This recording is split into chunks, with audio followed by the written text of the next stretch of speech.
Kaustubha Das here with the big announcement for Wisdom of the Sages listeners. This August will be Ashram Month at the Super Soul Farm. Simple ashram living, rising early, morning kirtan, yoga and pranayama, healthy vegan and vegetarian meals, farm seva and being immersed in nature, and then gathering in the evenings for kirtan and readings. Plus, each week we'll have a lead presenter teaching a different facet of the philosophy and lifestyle of Bhakti-yoga. Week number 1 will be the exceptional Bhakti Lata teaching a course called The Beauty of Bhakti, bringing the culture of love and devotion into our lives. Week number 2 is my brother from another mother, Raghunath, teaching Falling in Love with Divinity, the Bhakti-yogi's method for opening the heart. And week number 3 is myself with a course called Following the Path, examining the history and teachings of Bhakti-yoga. You can come for 1, 2, or all 3 weeks, and the pricing is by donation. For more dates and information, go to wisdomofthesages.com/events. Peace. Live from Super Soul Farm, this is Wisdom of the Sages, a daily yoga podcast with your host, Raghu, and co-host and senior educator at the Bhakti Center in New York, Kaustubha Das. Welcome to the show, everybody. Welcome to we're having a big day here at Super Soul Farm. It's Kirtan School going on with me and Seth Lieberman, and we got a whole crew live. Say hi, everybody. Woo! Not just live. We got a bunch of people here live on Zoom. If you want to join us live on Zoom, you can. Those listening to on Facebook for the first time, we do this every day on Zoom and everywhere you get podcasts, which includes YouTube as well. I actually like YouTube because you can see each other, you see the faces, and you can also rate comments, you can subscribe, you can ring that bell for a notification. But today is Saturday and it's Q&A day, and I'm excited because people write in their questions, and then on Saturday we answer them. How are you, Kaustubha? Doing good, Raghu. Me and Kaustubha are old friends, old hardcore kids from the 80s, became monks, became yoga teachers. Now we do our podcast. That's our bio. Yeah. Okay. Thanks for explaining that. So enthusiastic. Actually, I'm studying a little bit right now. You're studying. One of the questions, something occurred to me. I said, I've got to look something up. You know what? I had I think yesterday, I kid you not, was the most spiritual day of my life. Very good. I was with Gopal Chandra Prabhu, and everything he's going through has just been inspiring me. You know, he's our dear listener who's transitioning out of his body, and he's a young man. And I've known him for about maybe 12 years. He was a hardcore guy too, from Long Island. And then he got serious about bhakti. He did my yoga teacher training, went to India with me, met his guru in India, and started getting very serious about his spiritual life. He raised 2 kids, and then 2 years ago he got cancer, and now we're like in the final days of his existence as Gopal Chandra. So me and Rachel went there yesterday. You know, we've been going regularly, and just it's like, I can't describe it. He was like experiencing a lot of pain. So he hasn't been he's been very uncomfortable, but not a lot of pain. And don't let this trigger you. Because in spiritual life, the most tragic things can be very, very auspicious. And, you know, I get in this phase there where I don't get we talked to some older devotees last week, some gurus who help people transition. And so they gave us some good advice about, keep the people in the moment, because there's a lot of anguish in the mind. And the mind, and basically that's what we have going on. We have anguish in the mind, right? It's just exacerbated in these final days. So we're living in our mind. I'm worried about the future. I'm worried about the past. I'm not being present. I'm not seeing the good in things and seeing Krishna's hand in everything. So my job there now, especially now, is to really keep him in that presence. So I just go in there and just focus on, trying to assist him to get to this next place at Krishna. And yesterday, and I just had Rachel chanting in the background. And, I just feel like I was almost preaching to myself. And I just felt like some information was coming through me to give to him. And I was listening to it too. And we were both crying, and I've never used this analogy before, but it just sort of came out This is like, if you were going to say you were going to ski in the Olympics tomorrow, I'd think you were crazy. But if you were preparing it your entire life, and then you get to that day where you're in the Olympics, that's like a glorious day for you. And I was like, everything you've been doing, every time you've ever put on tilak on your forehead, chanted mantras, held your japa beads, got initiation, visited your guru, bowed down to another devotee, gone to a holy place, gone to a kirtan, every time you've ever done that, that's all been preparation for what's about to happen in these few days. And it's this finish line you're about to go to. You're on the slalom. I don't know anything about winter Olympic sports, but you're on the slalom where you're about to go down. This is the most exciting time. And you're about to get this gold medal, or we use this analogy of like you're running a race and you're in this home stretch and your hands are in the air, right? When people are running through the finish line, they're number one. Hands are in the air, but your hands are in the air. And you're about to run to Krsna, and you're about to cross this finish line, and Krishna's so ready to embrace you.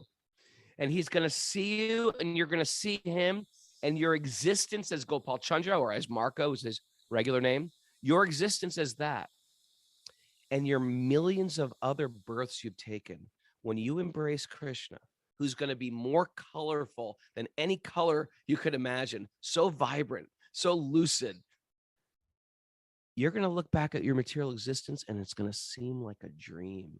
And you're going to look at Krishna thinking, Krishna, how did I ever leave you? Why would I ever leave you? And it's going to forget. And at that point, I was like, at that point, that's how I knew you got to say, Krishna, go get Raghunath. He's in deep illusion. He's in deep Maya. He thinks he's the controller and the owner and the possessor of everything. And we sat there and we just smiled and cried and smiled and sang. And Rachel was singing really beautifully in the background. I came back. Ever hear those stories about, a baby's trapped under a car and the mother throws the car? I felt like and then they're exhausted for 3 weeks. I came out of that like exhausted for 3 weeks and exhilarated. And it was just like a beautiful connection. And his passing and his transition he's going through is like touching everybody's heart. His mother's in the background offering incense. There's pictures of Krishna all over the wall. We're looking at Lord Chaitanya. I was like, there's Lord Chaitanya.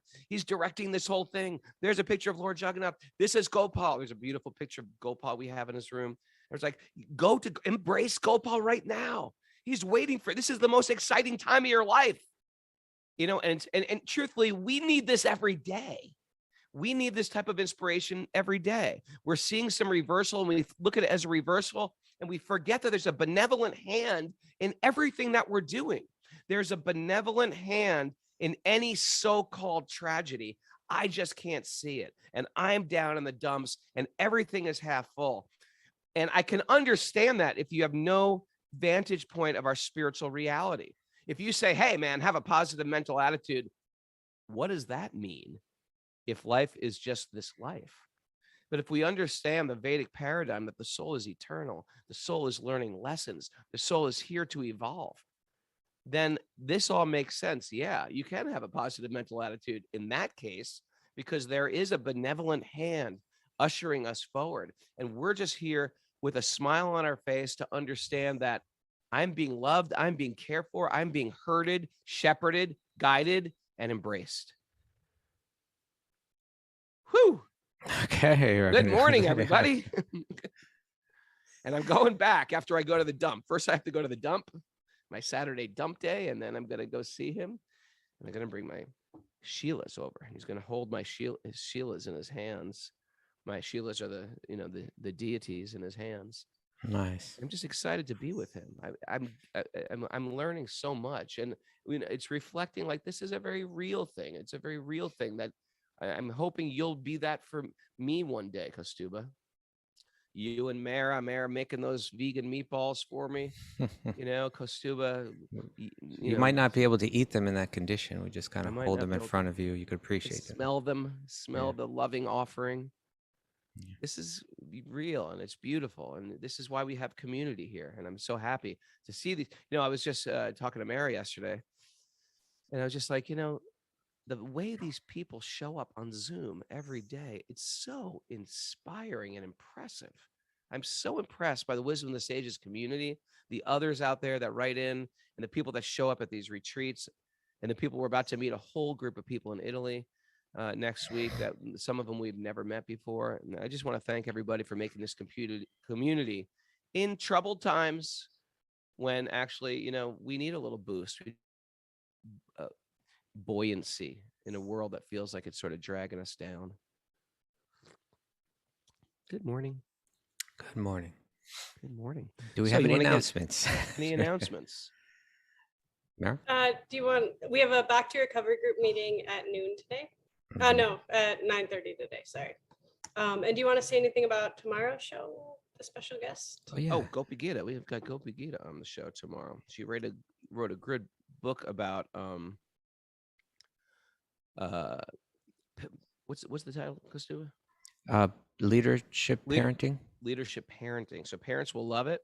And it's written, it doesn't matter if you're a devotee or not, you'll get a lot out of it, but devotees, especially raising their kids, will get a lot out of it. So I'm excited to have her. So that the book is like just written for anyone, but it does draw from Bhakti principles, right? So we're excited to have her on the show. We had her sister on the show before, right? Yeah, her sister is the famous Kirtaniya, Gauramani. Gauramani. She's from one of those super Krishna conscious, undented can families. Indian, but grew up in America. Husband's really sweet. I've known him for many years, and they have beautiful children. Okay. She's a school teacher. Yeah.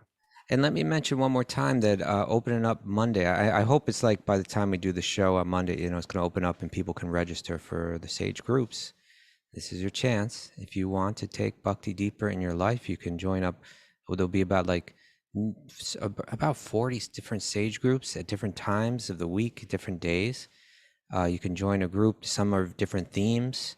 And when I say themes, it's not like the group is talking about these things, but it's just like people from certain, some are ladies groups, some are men's groups, different categories that you can join up. But that's going to open up on Monday, and you can go there and register. So we'll keep informing you about that. But that's coming up soon. All righty. All right. All right. So what do you say we dive into questions today, sir? I'm ready. I got one for you. Hey. Right. This comes from our friend, Aaron Erskine from the UK. We like him. Aaron Erskine. He's in a Sage group himself. He's in a Sage group. He's a regular Zoomer. He's a guy. Yeah. Writes us all the time, sends me messages on Instagram. This guy's in my life. He's going to talk about it right here. He says, Dear Kaustubha and Raghunath, please accept my obeisances. Huge gratitude for a daily association and the lessons that you teach us. I would like to recognize and give thanks to the folks who serve the podcast, such as Mara, and the Sage group leaders, especially Chadaratma Prabhu, who's his Sage group leader. Their service demonstrates a commitment to serving others. This leads me on to the basis of my question. Ready? Hit me. I started to plan my business activities for the next 12 months. After I put some framework around the goals, I realized that I may be approaching my planning all wrong. I thought, what if I planned my goals by putting Krishna first? I want to get this right, so not to cause offense, so that I feel silly even asking this question, but maybe it could help others as well. How do we practically integrate and put Krishna first in our pursuits? Great question. Because sometimes people have a business pursuit and they feel like, if I just become successful, we see this all the time. We have a lot of very, successful students, successful people that come on pilgrimage with me. And with all their success, and they're in they call it, I'm in a flow. I feel like my work is my fun and stuff like that. It's not just about having fun in your work. Like, for example, it's not just like we want to lead because we're great leaders. That's a good thing if you're leading and you're a leader, but it has to be connected with Dharma somehow, or your Dharma, or your work in this world, your offering in this world, and doing what you're good at has to be connected with your liberation, with your spiritual life. Now, sometimes it's very it's integrated, deeply woven into it. Like there are, a lot of yoga teachers who love kirtan, their work, their chanting and stuff like that.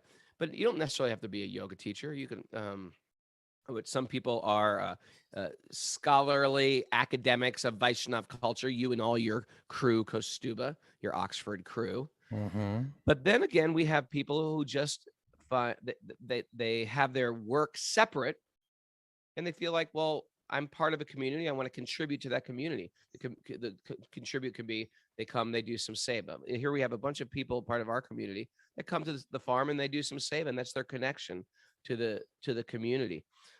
Sometimes it's a financial bridge. They feel like I make a lot of money, so I'm just going to give some money, or I want to sponsor somebody doing this. I had a good experience going to India or taking some course. I want to sponsor somebody. Resources are of no value to me, and we have a lot of people who do like that, and it means something.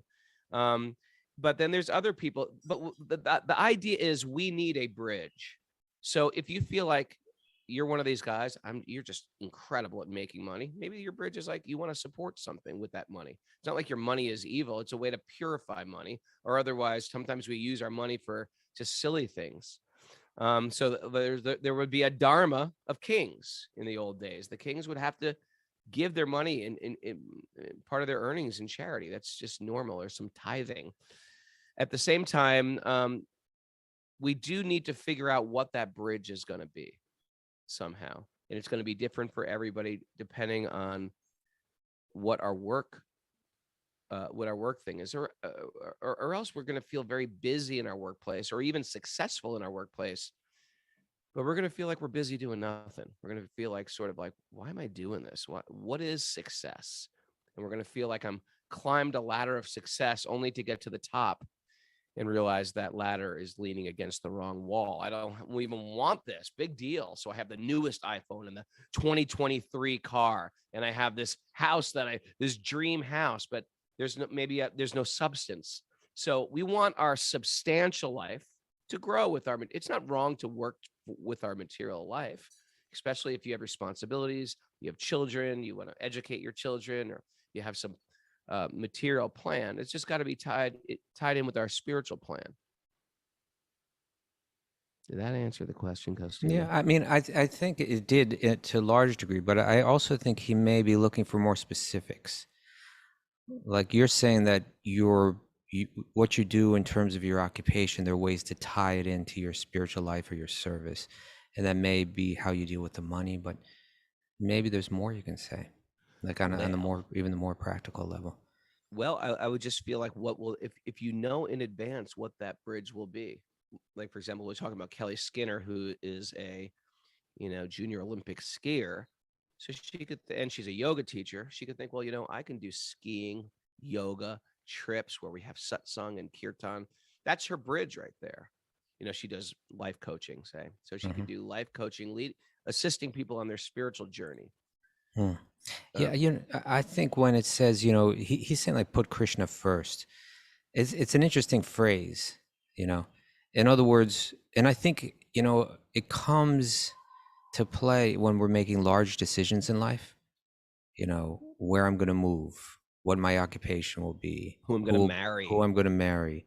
Yeah. There's, we come to these crossroads in life where we make a decision, and will that decision be based on what serves let's say my material enjoyment? Will that be my first consideration? That's a great point. Or will my first consideration, putting Krishna first, will my first consideration be like, how will this serve my deeper spiritual realization? How will this serve my deeper commitment, spiritually, and so on? Those who are really into bhakti, like really into it, have opted in, like, yes, this is me. When it comes to things like our business and our career and our home, we want to be around other devotees. I don't want to just move to a beautiful lake and a beautiful forest I want to be around where other people are also practicing bhakti, because a lot of our joy comes from the company that we keep. Yeah, it may mean taking an occupation where I maybe make less than another one, but because I'm putting Krishna first, it will, if that decision is better for me spiritually, I'll take that one, right? Radhikesh Prabhu, who's a great astrologer, great patron of the show. He's been interviewed on the show. He told his great story about how he was doing a very successful business as a doctor in Ohio. He had other doctors working under his medical business.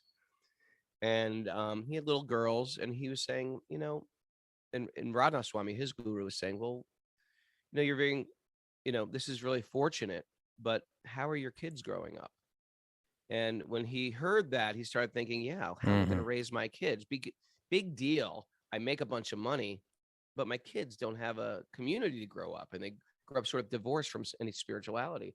And so he kept the business there, but he just moved to a very big Krishna community in Florida.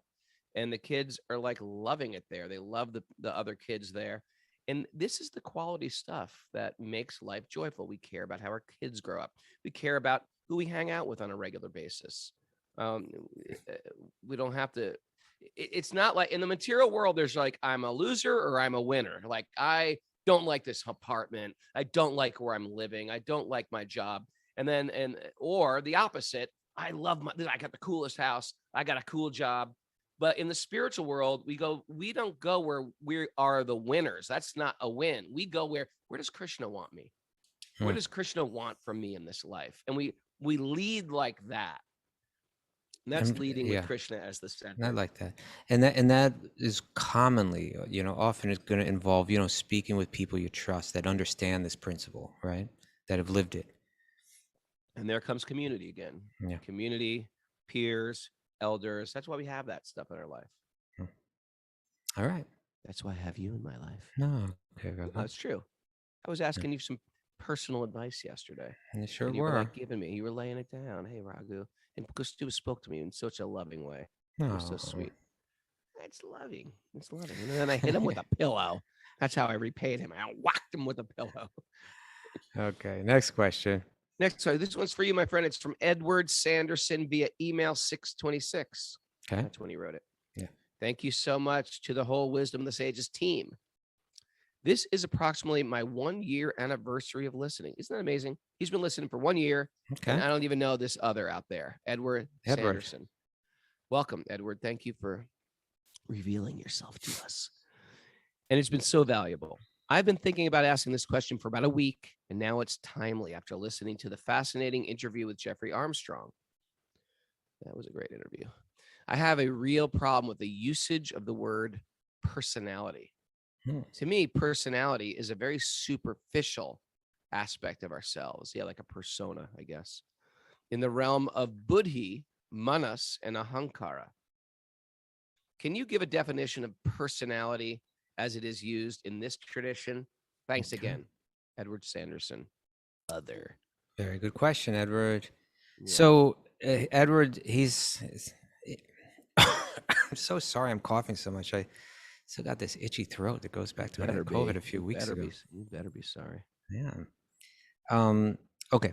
So Jeffrey's saying he has a problem with the term personality, and then he gets specific here. He says, to me, personality is a very superficial aspect of ourselves, which in one sense, even that phrase is almost like, it could be understood like as self-contradictory, because if it is of ourself, is it superficial, right? The true self.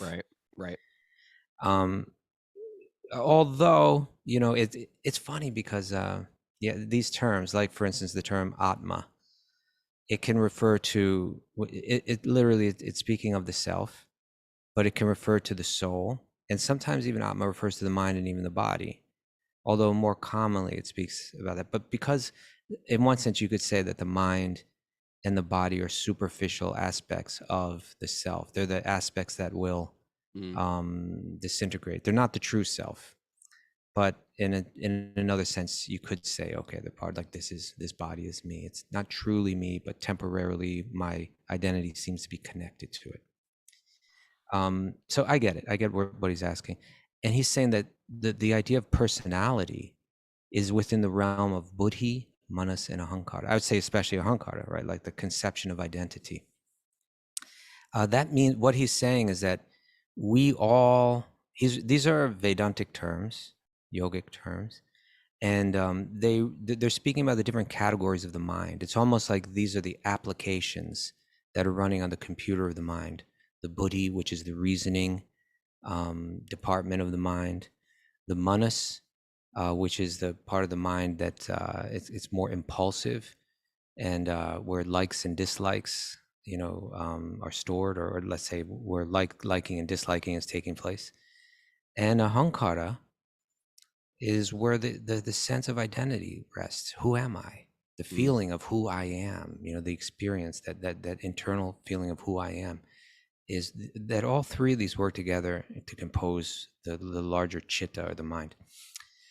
So he's saying, isn't ideas of personality don't they all have to do with this computer? They're resting in this computer, that the self, which is transcendental to that, which is not composed, all buddhi, manas, ahankara, they're composed of subtle material energy. And it's just a faculty, a material faculty, that the self, which is transcendental to all that, which is composed of spiritual energy, which transcends all that, it just uses temporarily. It uses this sense of personality or identity. I'm born into, let's say, a male body, right? Then I identify, I am male. But that identity, isn't that just superficial? Aren't I something beyond that, in the spiritual realm? Yes. And this is where the question gets interesting for Edward, I think Edward is probably more familiar with like one presentation of Vedanta. And there are really two general schools of Vedanta out there, right? One is saying that we have no real personality. Once personality does exist within the realm of matter, exists within the mind, but Raghunath, look at me. It helps me so much if you look at me. I want to tell you. I want to talk to you here. All right, you know what I'm going to do? I'm taking this. There's so many people just looking around. I'm looking at them. I'm listening. Look at me. All right, I'm changing it to speaker view because it is a dialogue, and I want you to be there, and I want to hear your thoughts. Okay. So one school of Vedanta is saying that once you transcend that mind, once that mind is conquered, then the self, it has no connection with it. It all merges into one. There's just one divine awareness, right? That temporarily expresses itself through the mind and body, and temporarily embraces or buys into some false identity, which is transcended. And we call that one's personality. It's individual, right? Like, my personality means what's special and unique about me. Right. They're saying underneath it all, there is nothing unique about you. As a matter of fact, there's only one being. There's not even two. Like, even like the existence, like Raghunath, you're you, and I'm me. I am you. No, you're not. No, I'm not. No, you're you, and I'm me. And they're saying that actually that is a false conception, that Raghunath and I are ultimately we're one, but somehow that one consciousness is manifesting in two separate identities with two separate temporary personalities. I think the word personality can get lost in the word persona, which means sort of like, here's what I'm going to put on in front of these people here. I've got a different persona. Then I'm going to get around my kids and put on a different persona. It's almost like an outfit I'm wearing. But if you look at it more like, there's a bunch of cars out there. We got a Porsche, we got an Audi, we got a Volkswagen, we've got a Chevy. And the different individuals are getting in those vehicles. The individuals are different, and then the vehicles sort of turn on. That's a nice way. The lights go on. So the driver has a personality, but also the cars have a personality, right? The Porsche goes very fast. The Chevy may not go that as fast as a Porsche. The pickup truck can carry a lot of stuff, but it doesn't have the handling of the Porsche. Mm-hmm. So there is a personality of the vehicle we get. Super different. What to speak of a black bear is also a vehicle. But then there's the unique individual personality within that bear, within Kaustubha, and that's a whole nother unique personality. And that's the uncovering of the layers of the gobstopper we're trying to get to. So therefore, and this, I would say, in popular literature that's come to the West on Vedanta, the majority of it is coming from that Advaitic point of view, which is saying that we have no personality, that the temporary personalities that we embrace in this world are unreal, and when you get past the unreal, all is just one, and there's no personality. But let it be said, and Edward, please understand that going back thousands, many, many centuries, what to speak of the text going back thousands of years, there's a whole nother school of Vedanta, which is This saying wasn't that, popularized in the West. That you know, West. a few people, Vivekananda came in 1880 or 90 something, right? And one or something. and then a few books come out, in the 60s, or at least become popularized in the 60s, and you think, oh, this is Vedanta. But there's a whole Bhakti Vedanta, there's a whole devotional, and this is going back, Ramanuja 1,000 years ago.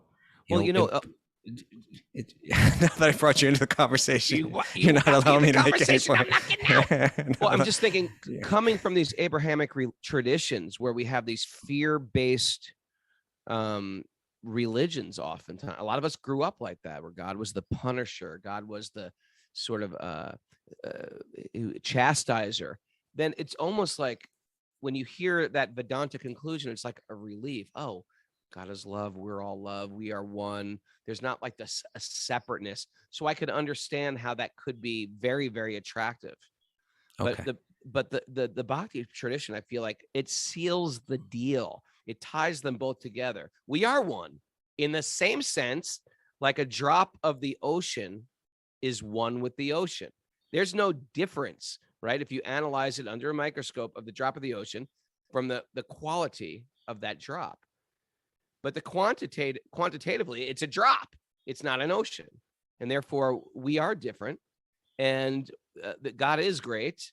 And we are tiny, but we are also one with God. And in that sense, we are also one with each other. The drivers are all pretty much the same. We're all unique, but we're all pretty much the same. So my point was that if you go back 1,000 years, you have Ramanuja. This is a huge figure in Vedanta. He wrote incredibly important books and commentaries and kind of spread a huge tradition of bhakti. You go to Madhvacharya 800 years ago. Also, a very prominent figure writing very important comment, with logic, supported by drawing from these ancient texts. They presented a philosophy of Vedanta that establishes that underneath it all, it's not just that it's one homogeneous divine light that's manifesting through different bodies and minds, but rather that there's an individual soul, just like if you play a computer game, right? And within that computer game, you have a certain avatar, you have a certain body and a certain identity. Just because that identity is false within the computer game doesn't mean that you have no identity. Both have an identity. One's false and temporary, and one goes beyond that. And so again, Ramanuja, Madhva, and more modern times, Chaitanya and Vallabha and Vishnu Swami, Nimbarka. There's so many. There's whole traditions and lineages. There's a vast amount of literature and tradition and song and arts and so on that are establishing eternal personality and eternal individuality to each soul, so that it's not just that personality exists in the temporary mind, but that there is a being with personality that's temporarily manifesting through that body and mind.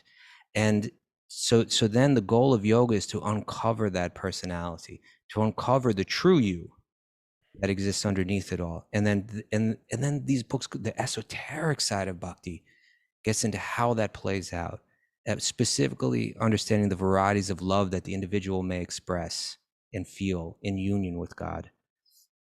And that requires individuality, right? That requires one having their own personality, their own tastes, their own characteristics and attributes that are unique to them and to no one else, and that actually God, who is the Purusha, the Adi Purusha, the original enjoyer, is enjoying all those varieties of personality, right? It's like the original enjoyer is enjoying so many different personalities, relating to them, loving them in so many different unique ways. So that, yes, we exist for the pleasure of God, and we exist to receive pleasure through God. And that's done in a variety of ways, in unlimited varieties of ways. And that's how God is unlimited. Perhaps the vantage point of an omnipotent God when we hear of someone that's all powerful, we go right to absolute power corrupts absolutely. I don't want this all powerful being. I like this concept of we are all God. We are our own masters. You hear this in the yoga community all the time. You are the guru. Who needs other? You jump on the altar. You're the guru. You're the God. And that's just what landed on the shores first of America. And maybe it's what sort of America needed at that time to make them realize that there's other ways to look at the world.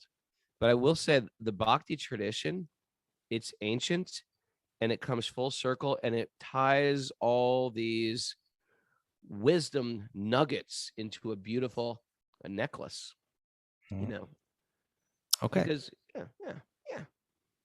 So, excuse me, Edward, something to think about. Just try to think about that there is a philosophy out there, a Vedantic philosophy out there that accepts all of this about buddhi and ahankara and manas and all of that, but that says that behind it, there are individuals that are unique, individuals that are eternally individual, and individuals that all have their own personality that is temporarily covered and which is meant to be uncovered, which is not superficial, but which is essential.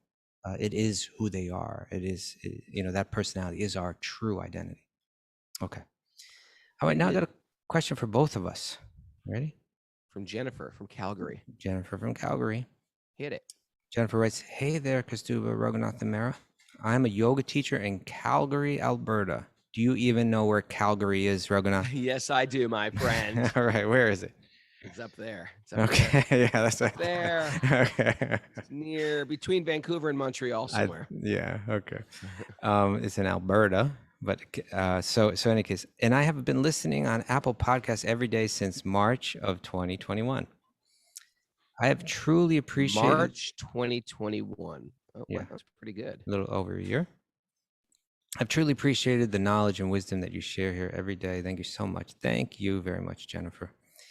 I have been trying to incorporate aspects of bhakti into my everyday life while remembering to keep the main thing the main thing. I'm trying not to get too bogged down in the minutiae of the daily practices, but as my practice deepens, I'm called to make bhakti a more prominent part of my life. Interesting, right? Happens, doesn't it? It can, it can be overwhelming and you might get lost in details and miss the essence. And I think that's where Jennifer's going. And then sometimes you feel like I'm not doing enough. I gotta do more.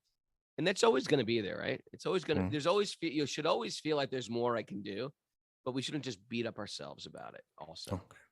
So she writes, I have heard you mention Akatashi on the show, and I thought that it might be a nice way to periodically focus my mind on service a little more. When I started looking into it online, I was overwhelmed by all the information available regarding when to start the fast, when to stop, and what to eat and not eat, etc. Could you guys talk about Ekadashi and how one might begin to practice it? How do you practice Ekadashi, Raghunath? I keep it pretty simple. So maybe we should define it. Okay, first of all, Akatashi means the 11th day. You know, we use a lunar calendar. The full moon to the new moon is a fortnight. The new moon is the dark moon. And then from the new moon to the full moon, that's the waxing moon, right? That's when the moon grows Waxing in and size. waning, yeah. So from the full moon to the full moon is 30 days. It's a very accurate way to keep a calendar. So on the 11th day of the waxing moon and the 11th day of the waning moon, you know, the moon has effects on our body. And from what I understand, it's a time where we're very carnal on the 11th day of the moon. Just like some yogis don't practice on the full moon or the new moon because it's too intense on that day. So they don't practice asanas on those days. But on the 11th day, I think there's like a special push towards appetite. That's why I find it hard to fast or reduce our eating. But we just say, okay, we're going to do it anyway. And the principle here, or the main thing here, is we're spending less time on bodily needs and a little bit more time on focusing on our spiritual needs. And so it's just sort of like a little check-in, you know, it's like a little check-in with our spiritual self. It happens to be tomorrow, the Akatashi. And so how do you practice? So I'll do a little fast from all grains and beans. So I'll eat fruits, I'll eat soups, or eat salads and stuff like that. And not that I'm spending hours making elaborate foods with no grains and beans. But the idea is like, I'm putting a little bit more time into my spiritual life. So maybe I'll chant some extra rounds or read a little bit more or do something extra when I do my daily worship. But the idea is I'm trying to remember Krishna more. You know, if I'm cooking and if I'm eating, it's a day to simplify. Mm-hmm. Yeah, I guess that's a way to say it. It's a day to simplify. You know, it's interesting because Jennifer was saying that, you know, she began to look into it and study it online, and then once she gets there, you're overwhelmed by all this information, and you know, it gets real detailed information. And you know, there's our tradition of bhakti is part of a larger Vedic tradition, right, which emphasizes different things for different people at different times and different circumstances. And you know, a lot of that, like you take a day like Ekadashi, there's a across the board people that are interested in Vedantic teachings take an interest in this day, and they interpret it and they practice it in different ways. A lot of the Vedantic teachings have to do with the Vedic teachings have to do with how to maximize things materially, how to bring about the best material circumstances, and those books go into all kind of technical details about interesting things, metaphysical ways to get more Shakti on your Akatashi. Yeah, or just to bring auspiciousness into your life in different ways, you know. Whereas when it comes down to, you see, we focus on the Srimad Bhagavatam, which is going to kind of boil the whole thing down to what's most important. The main thing is what you're saying, what you're interested in, Jennifer. So the main thing is, you know, ultimately my connection to God, that I am a leaf on the tree of God, right? God is like the root of that tree. My vitality, my nourishment, my happiness, my good fortune, all lies in the strength of that connection. And Akatashi, the value of Akatashi to a bhakti practitioner, Krishna bhakti practitioner, is in how it helps us strengthen or reestablish that connection. And that has a lot to do with the mind. We believe that in some ways this day, you know, affects the mind, the lunar influence of it. And the great teachers in the tradition have said that on this day, if you minimize your bodily needs and maximize bringing your mind to God, then it has a strong potency. It's like it's a really good opportunity. And so go ahead and schedule your life around it in that way. I think this is where you can keep it. You know, like now it's interesting that it's in our particular lineage, we fast from grains and beans. And you know, I think it's because those are heavier foods. That's part of the reason.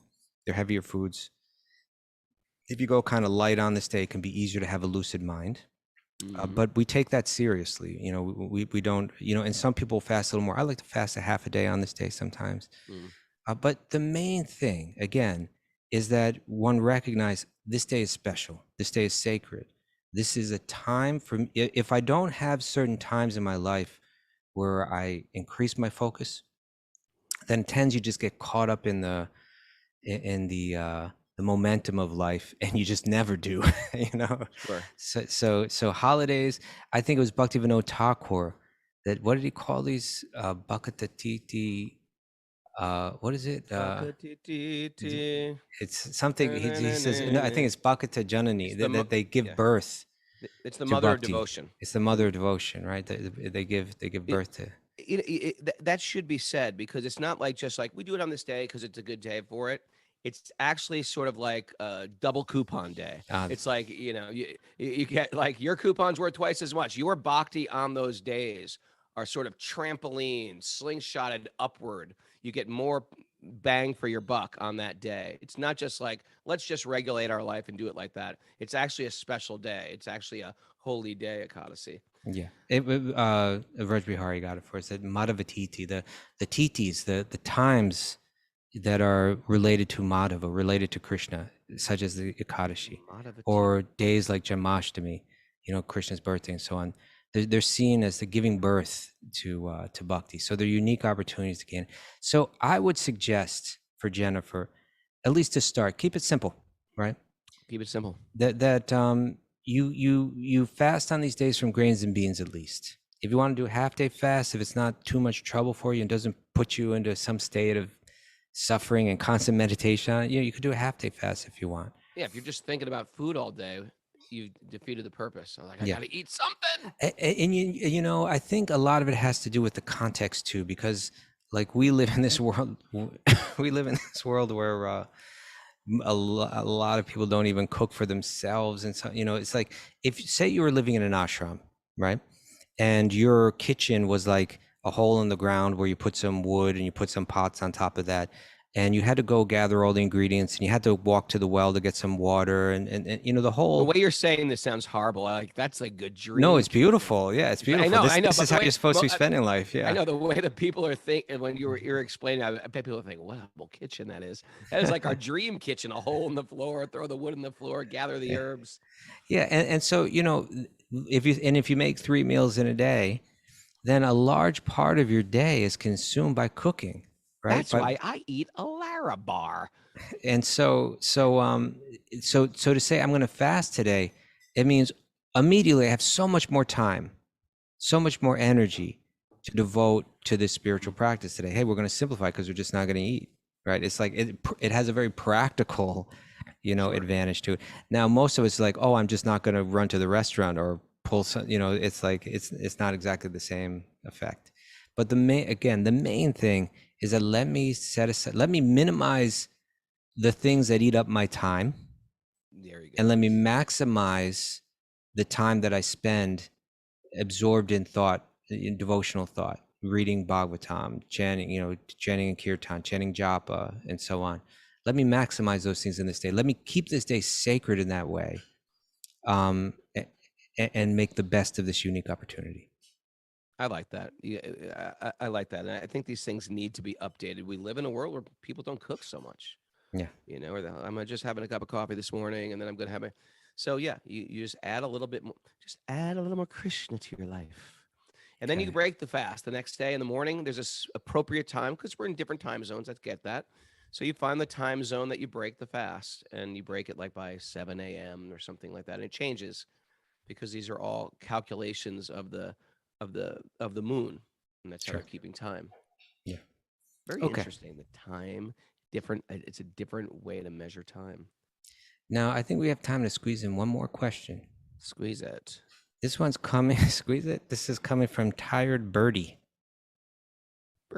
Tired Birdie. Oh, you know why? Because on Discord thread, they all have their handles. thread, they all use these funky handles. Yeah.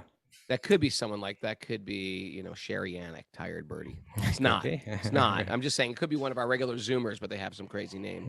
Okay. So Tired Birdie writes, Raghu and everyone else, laugh out loud, always suggests chanting, especially the Maha Mantra. But what do I do if I just can't connect with that mantra? When I chant it, it feels devoid. It feels void of devotion, void of emotion, like I'm a robot. I don't connect well with it. But Dwarkadishwari and Om Gaum Gadapataye mantra, I feel so full of devotion. I'm sure there's many other ones out there that I would feel devotional singing and chanting, but so far, every time I try Maha Mantra, it feels like a chore rather than a dedication. Raghunath? I like that. But first we have to understand that, and this is different from Judeo-Christian background, that there's not just one divine entity and everything else is mundane. Everything is spiritual. There's spiritual gods and goddesses and, demigods. But what we're trying to do in Bhakti is we're not just, chanting for good luck, good fortune, mystic powers, abundance.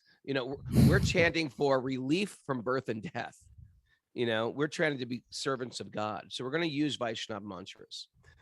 That's one thing. And what's your goal? Is your goal love of God, or is your goal something else? Love God, your goal stuff, etc. Because there's a difference. And like back to that first question, it's like, man, we lived in a world where there was just one God, but aren't birds spiritual and aren't plants spiritual? I get that. And it's there in the Vedic teachings, like a bird is spiritual. A rhododendron bush outside my window is spiritual. A pin oak tree. That's the tree you gave me, Kaustubha. Has it been planted yet? Hasn't been planted yet. No. Someone plant that tree today. Someone got to plant that tree. A pin oak tree is also spiritual, and a gazelle is a spiritual being. and some are more evolved beings, and then there's human beings. So the question is, yeah, we do see that everything is spiritual. But out of all the spiritual entities, we can call them devas or devis. What is the devati deva? What is the Lord of all the beings? And that ties back in with how we grew up learning about God in a theistic world, that there is a all-powerful supreme person, but this is not, again, a chastiser, it's a God of love. And so we want to chant these mantras that help remind us what we ultimately are and how to get out of this cycle of birth and death, and just not use God or the gods as a metaphysical Amazon Prime to get what I want out of this world. And so I would say, if you have no attraction for it, completely understandable. Why? Because we've been materialists, not just for a lifetime, for lifetimes. I've been a materialist for millions of lifetimes. And so if a person's addicted to materialism in the same way a person's addicted to heroin, if you offer them something healthy, like, hey man, I've got some organic berries from the market, would you like some, heroin addict? The heroin addict is going to be like, no, I don't want them. I want heroin. Why not? They're organic. They're good for you. They're filled with the bioflavonoids. They don't care about bioflavonoids. They want the drug. They want the very thing that's ruining their life. So we're addicted to materialism. And when we hear spiritual mantras, there's no attraction to them. Completely understandable. And how do you become attracted to spiritual mantras? This is back to the Bhagavatam, first canto, chapter 2. Srinivatam Svakata Krishna. Punyam Shona. The Bhakti-yogi. Wait, what is it? It's Vasudeva Bhagavati Bhakti-yogi Parajana? Yeah. Oh, no, I know what you're looking for. You're looking for Maha Mantra. How do we get attracted to Krishna's name? We serve great souls. We do service. We render service, right? The people who are in 12-step programs, they know that. If they want to advance in the program, they have to take up a service within that program. And that's how this whole thing spreads. We get out of our own head by rendering service to other people. And it's like a magic ingredient in the formula of our own liberation is to render service. I was thinking that in one sense, in my mind, this question goes back to Edward's question about personality and the manas and the hankar and the buddhi. But in other words, like Tiny Birdie is saying that, I'm not connecting with this mantra. And I would say that has mostly to do, not mostly, I think could say entirely to do with your mind and how it's been programmed by the experience that you've had in your life. And that's okay. And that's not a big problem. And in one sense, it's to be expected. And maybe there's another mantra out there, and for whatever reason, we don't really know, but your mind is having an easier time with that. But I like what you're saying is that these mantras, they have different, there's there are two schools of Vedanta. One says, it doesn't matter what mantra you chant because God is one and all of these mantras are pointing at that one God. And there's another school that says, no, actually, there's different ways to approach God, and one can approach directly or indirectly, and one can approach God in a way that's more pure and spiritual, or one can approach God in a more materialistic way, and different mantras are used for different purposes. And this Maha Mantra is a mantra that's chanted purely and solely, ideally for the purpose of all I want is love of God. And that's the point of bhakti. And therefore said, particularly in this age that this mantra is really potent. So if when you go to chant it, you're not getting to feeling that connection, well, the great teachers that are recommending it, they speak about that. And there's a really important analogy. And this is Rupa Goswami, super important teacher of Bhakti Yoga, right? Like legendary. Is this sugar candy? That's the one. Rock candy? Yeah, this is what he writes in his book, the Upadeshamrita, the Nectar of Instruction. He writes, the holy name, the holy name, character, pastimes, and activities of Krishna, right? And so including the name and the Maha Mantra, are all transcendentally sweet like sugar candy, right? If when we taste it, it doesn't taste sweet, it's not that the mantra is wrong or that that mantra is not meant for us. It just means, and he's going to get to it now, they're sweet. Although the tongue of one afflicted by the jaundice of avidya or ignorance cannot taste anything sweet, it is wonderful that simply by carefully chanting these sweet names every day, a natural relish awakens within their tongue and their disease is gradually destroyed at the root. Nice. So this analogy of sugar candy and jaundice is interesting because jaundice is this disease, it's a disease of the liver. In India, it's not so uncommon. Ever have that? Where you can't never had taste it, no. anything. You can't taste anything. Well, they say, or Tastes everything nasty tastes and bitter. Even Yes. if candy, even a Snickers bar, bitter. So they say, yeah, you have this jaundice, everything tastes bitter. Even you have this rock candy, right? Like sugar candy, it's just basically like crystallized, sugar, just a sugar chunk. When we were kids, they used to have that, right? They put it on a Yeah, I string. loved it. They have red right? ones, and you buy a big rock, and it's got a string in it. Yeah. So you put that, it's just sugar. You put it in your mouth, it tastes bitter. That's the effect of the jaundice. There's nothing wrong with the sugar candy. It's just that I'm not in a healthy condition right now. But the cure for the jaundice is eating sugar candy. And as you continue to eat that sugar candy, it has a medicinal. It has a medicinal effect. It has a therapeutic effect on the liver. And then gradually it starts to taste sweet, right? The moral of the story is candy is good for you. The moral of the story is that the Maha Mantra is like candy. And if we're not tasting it as sweet, keep with it, and open up to it and read about Krishna, who he is, read about Radha, Hare Krishna is Radha Krishna. It's the most beautiful, just lovely, dynamic, incredibly sweet connection of the male and the female, the divine male and the divine, divine masculine, the divine feminine. It's a beautiful, beautiful mantra. It's just mind blowing. Stick with it, learn more about it, continue to practice it, try to be open to it. Understand that your mind, and just as my mind is, shaped by so many crazy and weird experiences in this life that I may come, it may affect me in so many different ways. Have faith, stick with it, and perhaps before long at all, you may find that mantra becomes very, very sweet. Very sweet, my friends. That's sweet. Very sweet. Madaram. Madaram. And that's it. That's our show today, brother. That's it. Yeah. Hey, I wanted to mention me if you want to get away for a weekend, me and Kelly Skinner and Rupa and Kumari, some of our other guests have been on the show. Big kirtan yoga festival called Bhakti Stock in Vermont. There's going to be yoga, asanas, and kirtan and classes and workshops. Prashad, also Srinivas cooks for that. So yeah, it's nice, especially upstate New Yorkie people. Vermont's a fun way to get away in the summer. Hope you see there. Go to bhaktistock.com to sign up. Oh, and we're still going. We're still trekking along. We're going to see a bunch of people next week in Italy for our Wisdom of Sages retreat. 80 people. And we got Champ Camp California happening in September. And then Ashram Month is happening. Check that out if you're not at Super Soul Farm. And what a summer it's been, brother. Yeah. Brother Kaustubha. It's just getting going. This is getting going. I'm looking forward to it all. Hey, if you're listening on Facebook for the first time, thanks. And you know how to join us. Go to wisdomofthesages108@gmail.com. And you will get a secret code there. We'll send you. And you can join us here on Zoom. Look at all these people. We know all these people. We're all good friends. And not only that, you can get us wherever you get podcasts. So check in wherever you get podcasts or YouTube.